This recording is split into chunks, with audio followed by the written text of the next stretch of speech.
Solomen, Book 1, Sapphire Eyes, Chapter 1, Tribal Law, Part 2. One boy is smaller than the rest. His curls are tight and low. The muscle between his eyes is tight and furrowed, permanent frown lines. The other kids give him the tiniest breath of extra space. And Solomen, looking at this boy, loves him. This is the one he has come for.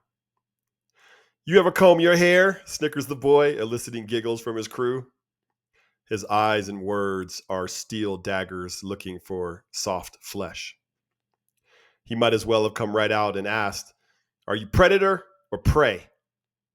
Now Solomen has an advantage here because he knows tribal law. Section 1, Paragraph 1. When challenged, you must escalate. He grins at the boy, taking him off guard. "If I comb my hair, will you promise not to bite my kneecaps?" he asks with not a hint of being off balance.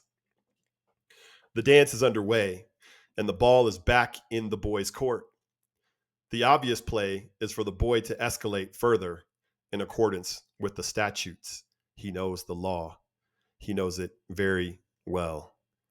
But there is a clause way down the page. When challenged, you must escalate, but in rare cases, if you are particularly wily and you think the opponent may have something of value, perhaps a beneficial alliance, you can choose to parry or convert temporarily to give yourself time to assess the situation. In other words, you can force a draw if you feel confident that the opponent will behave in kind, or if you're just willing to risk it. It's a big wager that can cost you your dominance. Small variable. One of the others in the tribe can, at any moment, force an escalation and render the entire possibility of a treaty moot. A bigger boy with dreadlocks and itchy eyes opens his mouth and is about to say, "Damn, son, he just burned you." But before he can, the first boy opens his mouth and laughs, exercising the claws. After a moment, the others join in. "You crazy frocks. Finish that crazy story," he says, declaring a temporary peace. The nickname, Frocks, is a double-edged sword. It will either become a term of endearment in the case of a future alliance, or a cutting insult to verbally eviscerate in the case of war. "Okay, Pebbles," Solomen replies, maintaining the temporary draw and unsheathing a nickname of his own. The boys relax and exhale. The little child in each of them peers secretly, cautiously through the windows of their eyes, eager to hear more. They think he can't see their innocence, but he can. Harshan had a secret meeting with 4 of his elite guard. Amongst themselves, they were called the Shadows. He used them for secret work, bloody work. He gave them their mission. "They're going to kill that cake baking fairy," says one of the kids. Solomen continues. Meshan was reading in his kingly quarters, puzzling over the recipe, which was ancient and written in a different language, sweat beaded on his furrowed brow. The 4 men were already in his room. The seconds of his life were drawing to an end. The boys lean forward, eyes wide. They are no longer on a playground. They are in that candlelit room about to witness an assassination.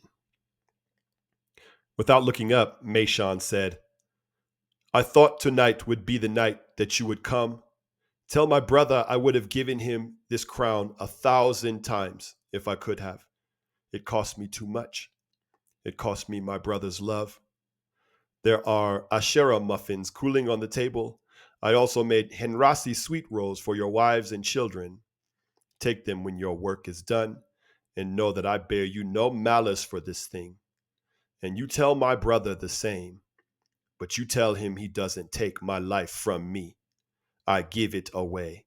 My name is Meshan. I have spoken." Suddenly, they are all jerked out of the moment by a sound of men talking, throwing harsh consonants at one another like rocks. Then a short burst of warlike laughter.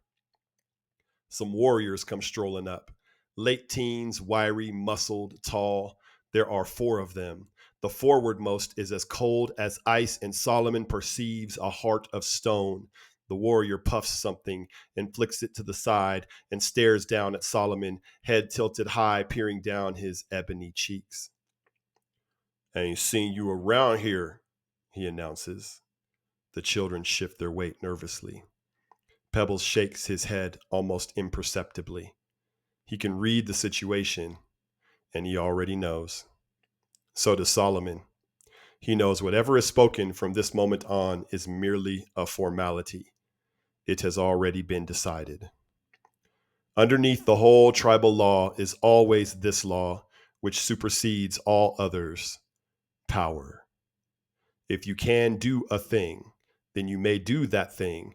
This is the law, the ancient law. Solomon's stomach fills with acid, and he feels a crawling in his groin. These warriors are going to hurt someone. Tough to know why. Maybe the icy one's mother has just been diagnosed with terminal cancer. Or maybe a stronger, older warrior took his power away and made him feel weak. Doesn't really matter at this point.